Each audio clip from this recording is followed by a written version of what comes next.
Agnes Gracia Haryanto, PC versi bocil, pacar Mario Dandi. Kasus pengeroyokan kepada korban David yang terjadi di kawasan Pesanggerahan, Jakarta Selatan makin ramai dibicarakan publik. Peristiwa itu terjadi diduga dipicu oleh keluhan Agnes Gracia Haryanto, kekasih Mario Dandi yang juga mantan kekasih David. Kasus ini menjadi perbincangan publik lantaran melibatkan anak seorang pejabat pajak dan petinggi GP Ansor. Berdasarkan informasi yang dihimpun dari berbagai sumber, Agnes merupakan kekasih David sebelum menjadi pacar Mario Dandi Satrio. Agnes sendiri diduga terlibat dalam penganiayaan yang dilakukan Mario, dan yang mengejutkan warganet, Agnes ternyata masih berusia sekitar 15 tahun.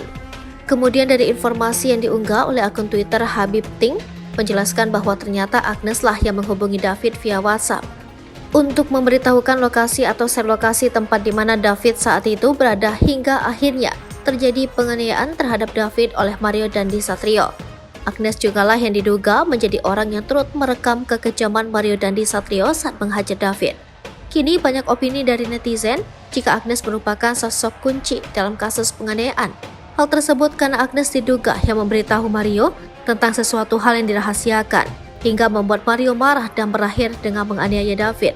Saat ini sejumlah akun media sosial yang berkaitan dengan Agnes sudah menghilang, namun sebelumnya Agnes sempat mengunggah konten bersama Mario Dandi melalui TikTok Dewi Ariandini.